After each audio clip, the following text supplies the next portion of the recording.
Hi there, everybody. We're here to tell the story about Winnie, Ruth, Judd. I know what you're thinking. Winnie Judd, Winona Judd. But I can guarantee you, this is not Grandpa telling us about the good old days. This... Come on, Dad.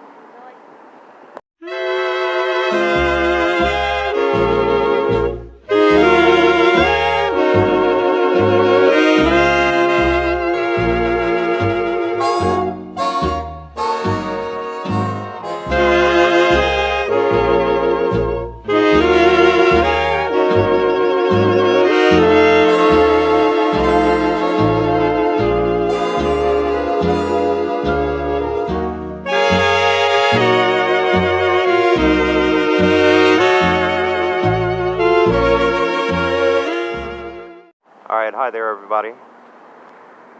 Hi there. Welcome back to the Pinky Toe Show. Perfect. Okay, so on October 16th, 1931, if you guys can hear me, I'm always messed up about that. Winnie Ruth Judd, also known, well, as the Trunk Murderess, right? Yeah.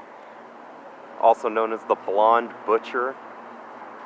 I thought she had brown. And then also, there was another name for her, the Tiger Lady, and I don't think that one stuck, man, because that was really corny and shit, but... Okay, right here, well, the story is right here. She murdered two former roommates. Dad, I think there's a flag on there. Shot them while they were sleeping. And she actually oh, come on. She actually dismembered one of the bodies and stuffed it in the pieces in a trunk, right? And actually stuffed the other body in another trunk. It was okay. So right here in this house is where Winnie Ruth Judd shot two of her former roommates over a guy, supposedly, by herself with no accomplice. But we're going to go through the whole story, and then you can decide yourself at the end of the video whether she acted alone or not. It was, Bubby, what was it? Anne Leroy and Hedvig Samuelson, who had come from Alaska because I believe they had tuberculosis. And it was right here in this house where she supposedly shot both of them while they slept. And dismembered one of the bodies and put it in a trunk and actually stuffed the other body full into another trunk. And right here is where it happened. And we're going to go over the whole story and show you all the different locations and then go through the story that way. But right here, this is the house. This is right where it happened, which is insane. It would be really cool if we can get in there. I got to try to hold the camera still. But I'll put in pictures of the way the house looked back in the 30s.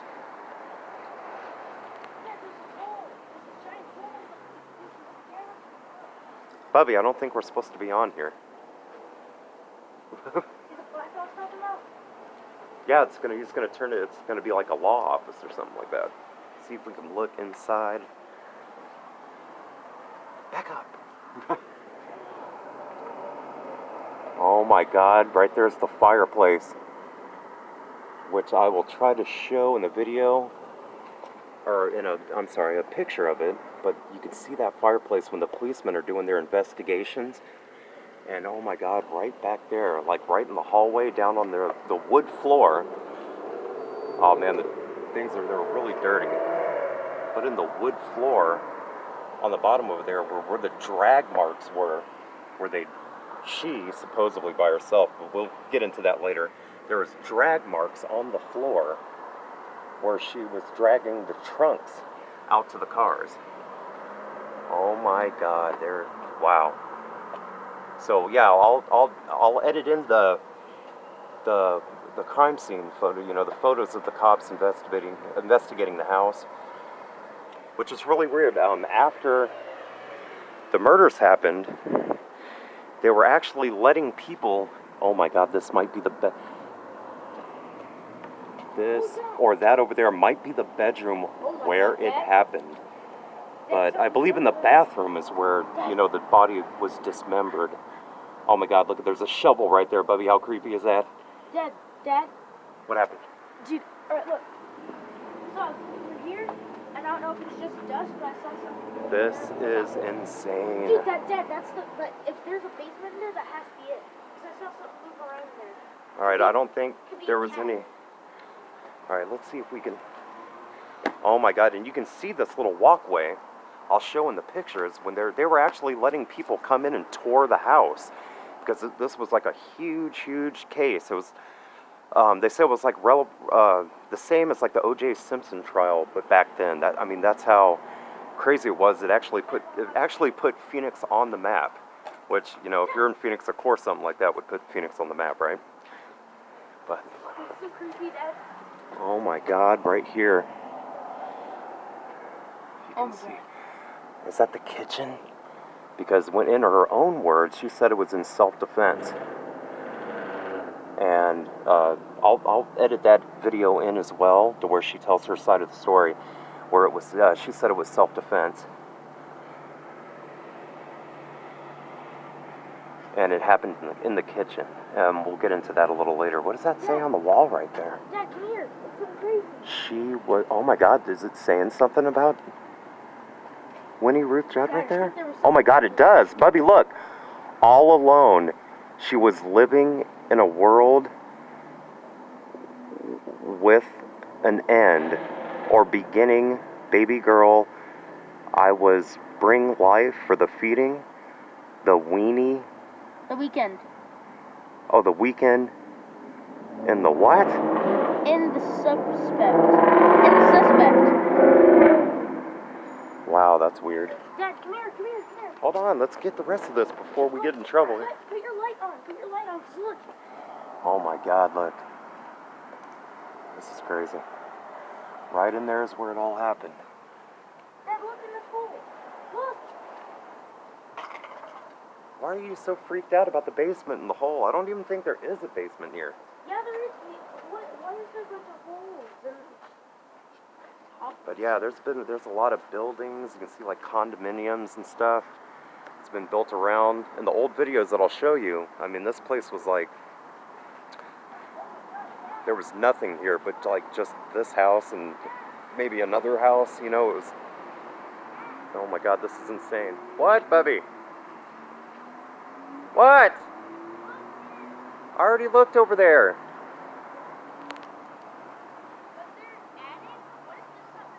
Oh my God, that is kind of crazy. Look up there.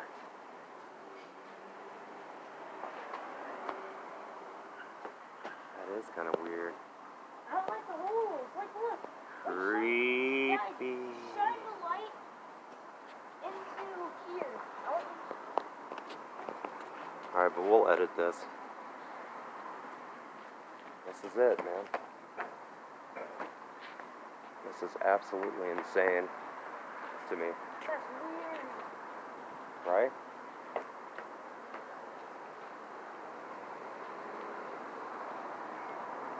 Alright, let's get around. Look at the house, and like I said, I'll edit in videos on how it looked back in the 30s. It looks pretty much the same. It looks like they're doing renovations on it. Ironically enough, it's going to become a law office. But man, it looks pretty much exactly the same as it did in the 1930s, man. I wonder what this big pad thing is right here. Wow, this is insane. If you can imagine what took place in this house. Someone's body being completely dismembered. Her head and torso was put into one trunk, and her upper legs, or lower legs, and then her upper legs were like stuffed in like a hat box and other luggage. Dad, it was crazy. I heard something in there. And then she supposedly by herself, and she was a tiny little, I forget exact measurements and stuff, but I'll edit that in when I find that out. Supposedly drugged these big trunks full of human bodies by herself, put them into a car, and then drove down to the Phoenix Union Station, which we are going to go to and show you guys that, and boarded a plane to Los Angeles. We'll get into that later when we get to that location. But oh my God. This is absolutely insane. I had like a whole speech, but I forget it. I forget the whole thing because this is just kind of blowing my mind right now. It's really blowing my mind right now. Alright, we gotta go back to the car before we get towed, Bubby. Wow, look at that. Right in over there. That might be the bathroom right there. I think right there, that door where you see the level. Dad. Right past that, I believe that is the bathroom door where the body was dismembered. Dad.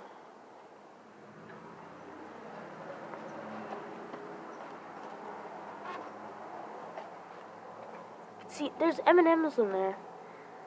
There's M&Ms in there. Music to be murdered by.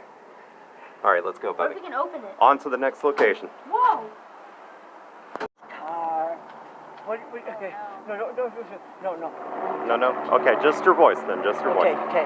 And he comes up to you and says, "Wow, you're a handsome guy," and starts talking and everything. This guy could be the most dangerous person on the earth, and people will believe that guy. Yeah. Before, just like you see, he's got his, you know what I mean? Right. Okay. His fun stuff on, But- but wouldn't you trust some guy with that nice, mind you, I'm going to try to do my teeth if I could soon, and I got some the pink socks, you know what I mean? And you probably would have some, a younger, all sweet and nice and dressed fabulous and talking sweet to you, and she could be dangerous too. There Just you go. remember Just that. like Winnie, Ruth, Judd No, back here. and just remember, you got him, and don't ever lose him. There you go. Okay? Because you will easily lose him if you get brainwashed by somebody who looks so great and has the money and talking about. Because I know right now with me, I'm That's talking. weird, man, because the whole story about Jack Halloran and Winnie, Yeah, Ruth, look, Judd, it falls look at right into Bundy. line. Look at Bundy. Ted Bundy, right? Oh, Ted Bundy. Look He at didn't And fit the you find out profile at all. he's a necrophiliac and all that. He you didn't know? fit the What profile about at all. Omar? Okay? I stuff happened to me that you wouldn't possibly believe in a million years. I wouldn't even get into it. And you go and tell people, and important people that, that should be listening to you, and they don't because you're not talking, it doesn't sound right. Right. These things are happening. They're ripping off people, ripping off identities. Yeah? Yeah. And all of a sudden, they could say they rip off your identity. Find out from him how you could do it right. Then they get rid of you Yeah. and Oh, no. your identity. We Always gotta go. listen to this everything guy. he says. He's the best. I concur. Yeah. Thank you. And my son is. Okay, and right here, we're going to try to be quick because this is a private residence, but this was the house of Happy Jack, is what they called him, Jack Halloran. He was a really big, wealthy businessman here in Phoenix back in the 1930s. He had a lot of political ties. Phoenix back then was really small, so we knew all the cops, which will play later in the story when I tell it. And, of course, if you're from Phoenix, Arizona, you know it's hot as shit here in the summer. Even if you've just visited here in the summer, you know that. And what would happen is the band would stay behind, but he would send, because he was a married man, he had kids, and there were no fucking ACs back. I should edit that out. There's no ACs. It was, it's back in the 1930s, so there was no air conditioning.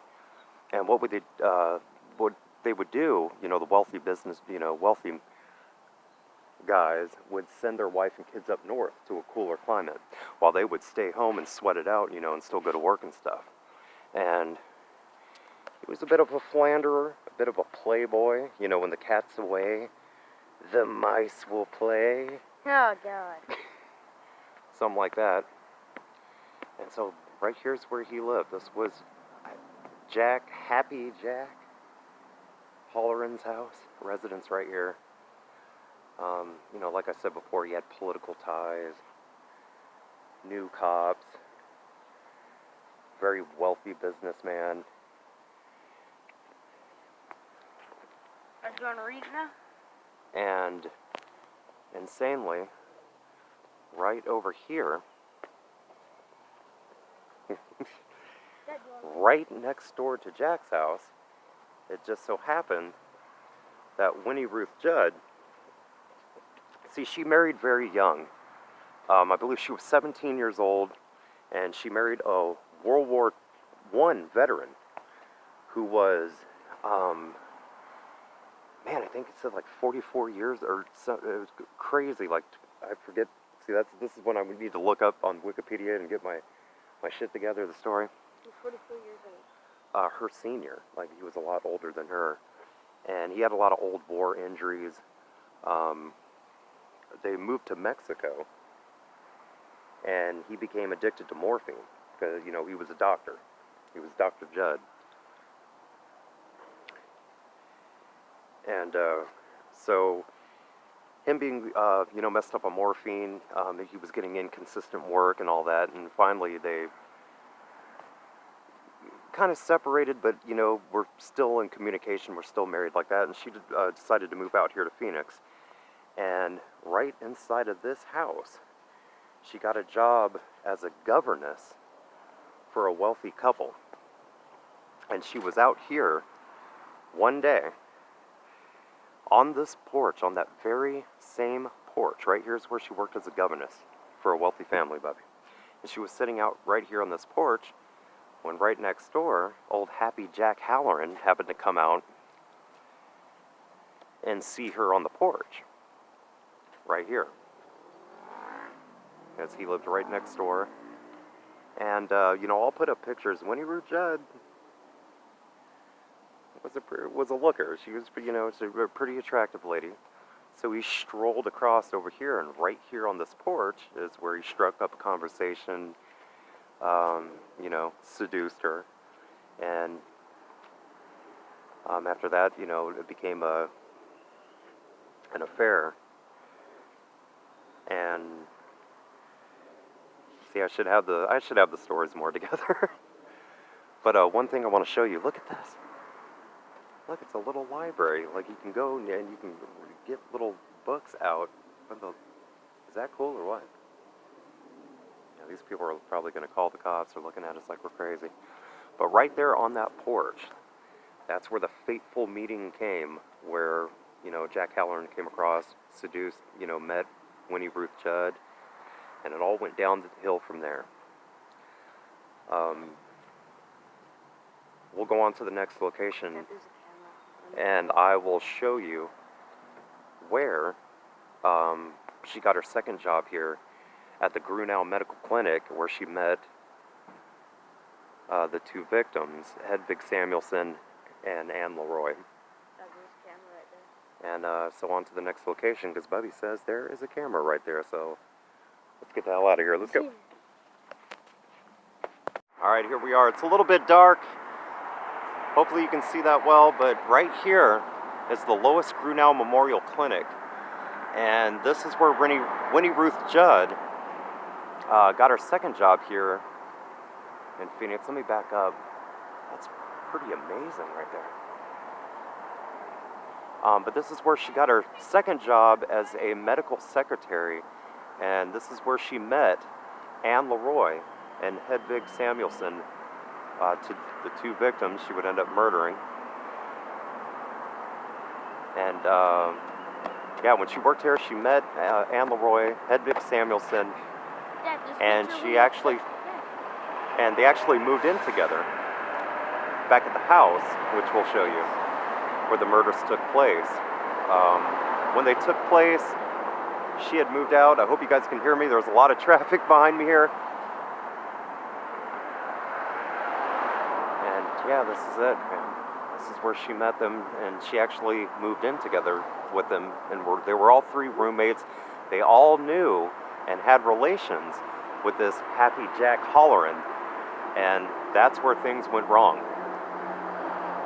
And it seemed like it was a bit of a love triangle, and I think that's where jealousy popped in, and shit went downhill. And people ended up getting murdered. But yeah, this is it right here. Bubby! Let me show you, if I can show you inside. Look at the architecture on that, man. It's pretty crazy.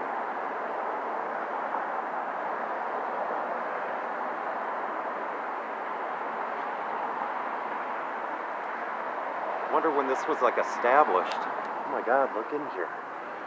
So yeah, she would have worked right inside here.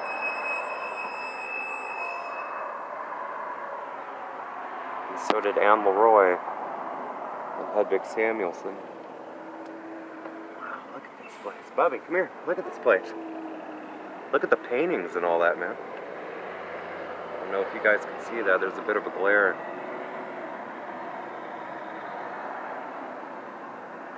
Yeah, there's a bunch of weird stories, and I'll go back and try to edit some in. There's a way different stories. Or like I said, Jack Halloran, I don't believe that's him right there. Oh my God, look at July 8th. Okay, 1983, that's something else. I'll try to look up and I'll give you guys an address of when this was established, this place right here. But like I said, Jack Halloran was a wealthy businessman. He had political ties. It was, Phoenix was small then. It wasn't even the capital then. Prescott was the capital. And he was messing around, with Anne Leroy and Hedvig Samuelson. And, I don't know if things were like threatened, like, to go to his wife, expose him, ruin his political aspirations. And, he kind of set up Winnie, to X these two out. To save his own ass.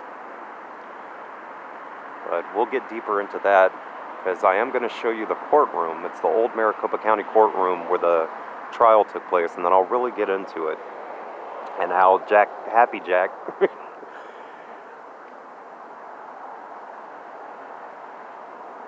and how, how that story unfolds. It's pretty weird. See if we can look in some of these windows, man. Look at all this. Let's go look at the architecture. What do you think?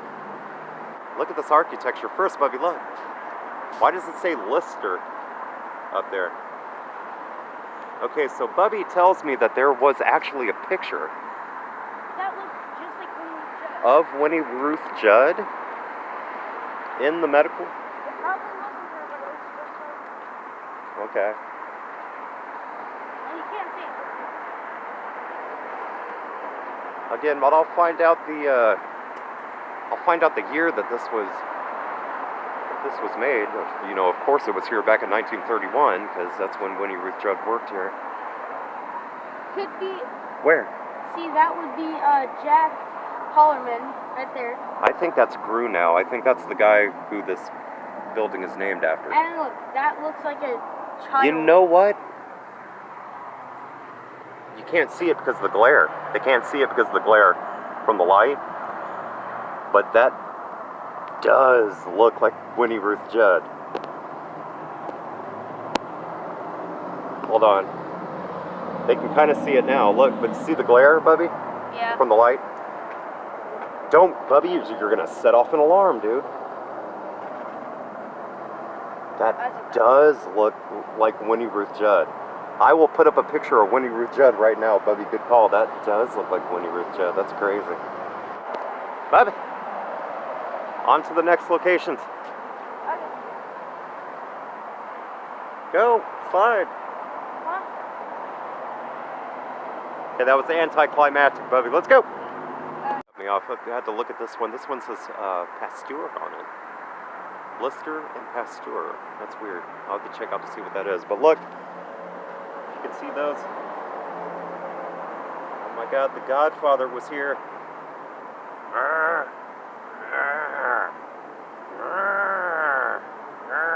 Right? You remember that? Okay, never mind. Okay, hopefully the glare is not too much. There's the Bubby. We are here at the old Phoenix Union Station. This is the old train station, Bubby, where Winnie, Ruth, Judd brought from the house. She brought the bodies here and boarded a train with the bodies in the trunks and took a train to Los Angeles. Look at this, man. This is cool.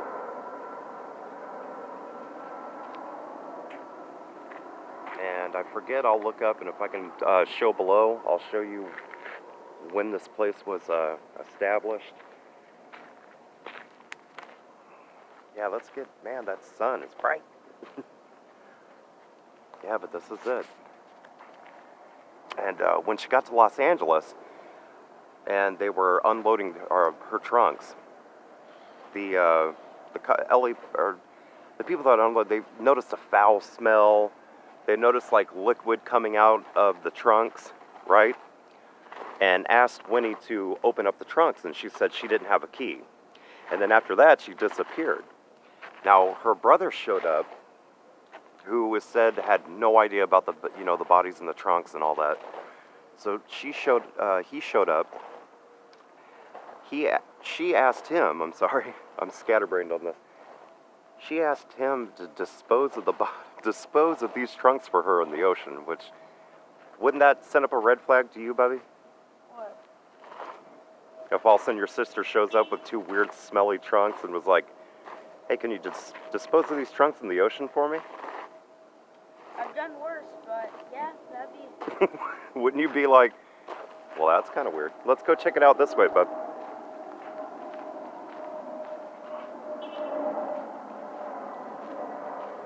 There's people parking over there. They have like meters and stuff. And we're just parked in an alleyway. I don't know. Yeah, we can probably get in trouble for that, so we'll make this quick, but I just wanted to again, I'll put down below how old this building's got to be. Of course it's got to be really old, man. You know, of course, again, it was here in 1931 at least, because that's when she came here. Can't be over here. Wow, Bubby, I thought that was... Look at this old building right here, though. See, we always go off topic when we do this stuff. But this is kind of on topic, I guess. Yeah, see this old building here? This is really crazy. We'll take you down by the railroad tracks real quick. Hold on. Here comes Bubby. He's always wandering off. Look at him. Look at him. So yeah, right here are the tracks. You can see the tracks. And see, you can't really, it's really boarded up and stuff.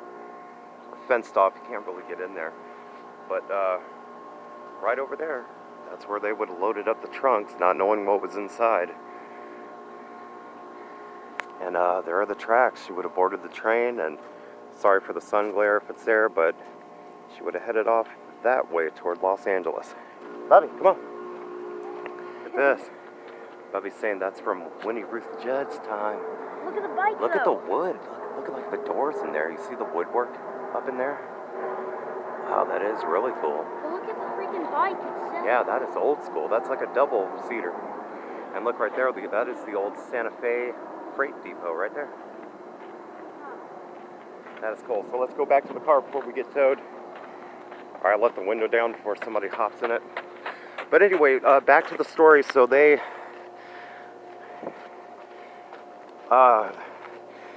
noticed, liquids coming out and a foul odor. She took off, like I said, and disappeared. They called the LAPD and opened the trunks. And then, of course, were horrified at what they found in the trunks. And I believe she was on the run for 6 days. And she finally was caught, ironically enough, of all places, in a funeral home, baby. And then in 1932, wow, I'm out of breath. I need to.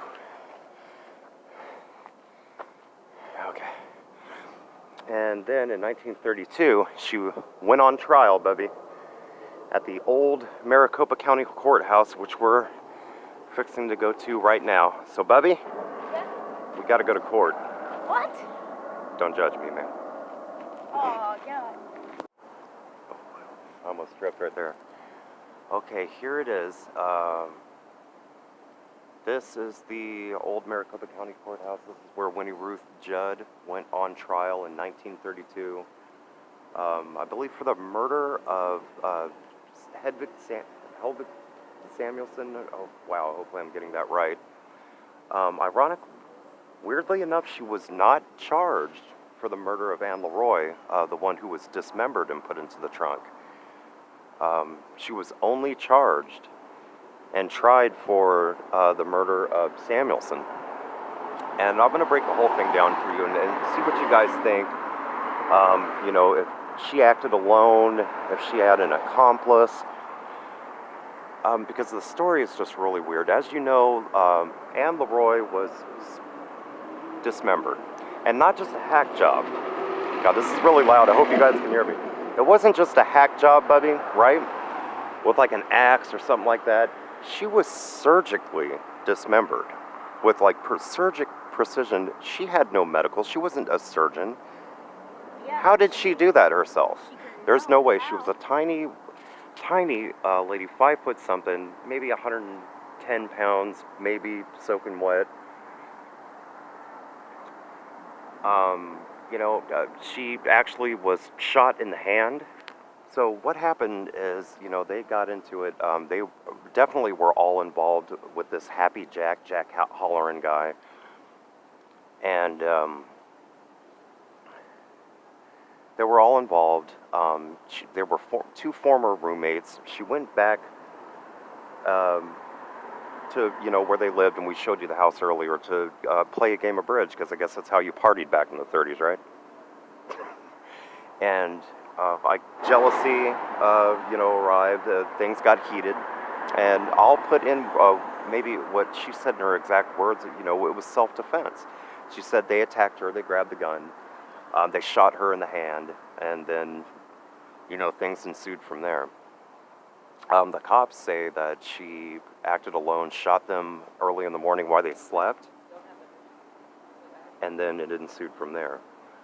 But if you look, like I said, you know, this Jack Halloran guy, he was a very wealthy businessman, like I've said before. He had political aspirations. You know, he had politicians in his back pocket. He had cops in his back pocket, and I don't know. Something kind of tells me, Bubby. Something tells me that he just got himself into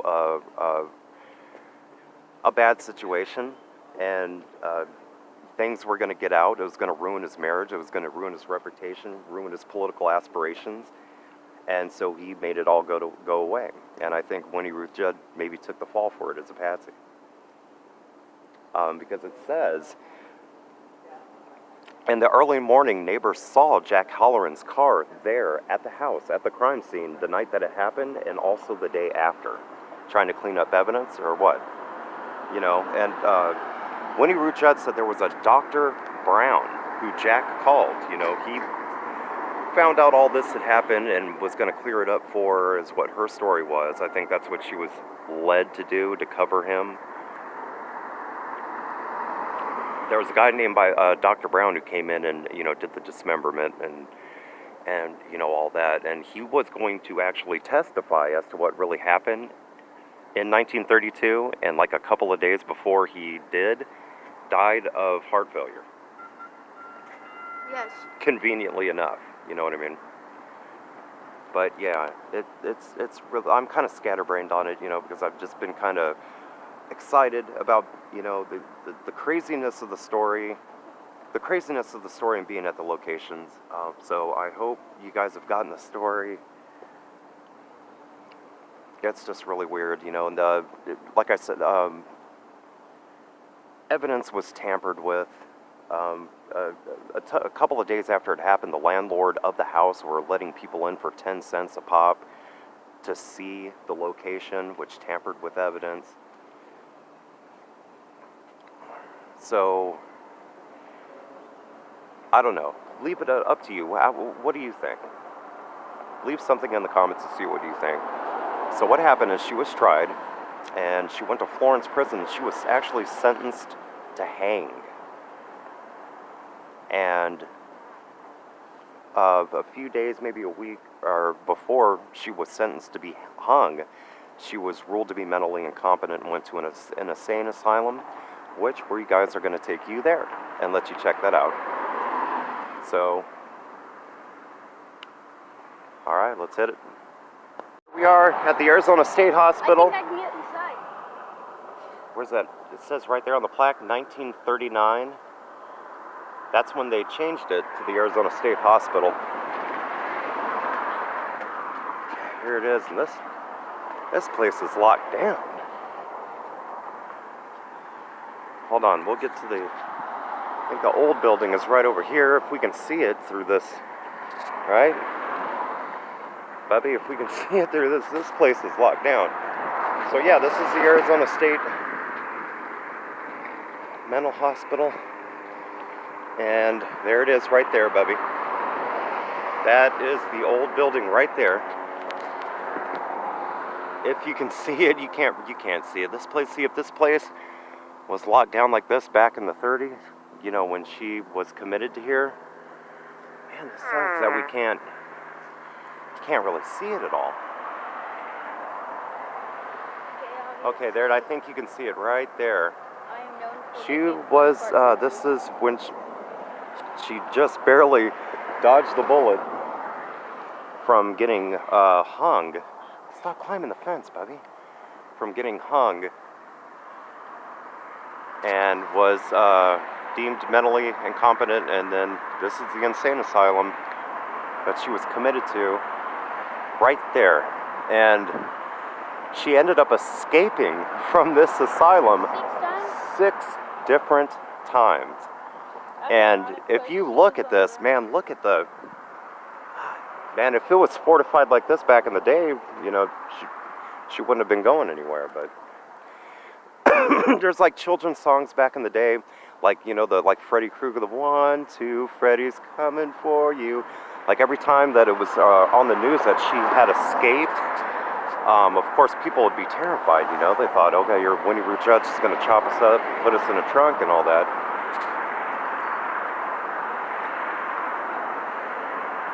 Hope you guys can see that right there. That's it. And here comes this guy right here. We're crazy. We're trying to get back in though. What is this guy doing? Why is he... So that's cool, that's crazy. What happened? Move along? Why is that? We're on public property right here, man. We're on public property right here, dude. We're not bothering anybody. Yeah, we're not bothering anybody, man. You move along. Thank you. So anyway, the last time she escaped from this asylum right here, she was on the run for 6 years until she was finally found in San Francisco. Working for a wealthy family in San Francisco by the name of Marianne Lane. And, you know, this guy's being a prick. We're on public property. We're not doing anything wrong, whatever. But, yeah, that's it right there. That's the insane asylum. And this kind of wraps up the video. This wraps up the video. And you guys give us your thoughts of what you think. Thanks, buddy. So, you guys give your thoughts down below in the comments what you think. You know, did she act alone? Was she set up? Was there accomplices?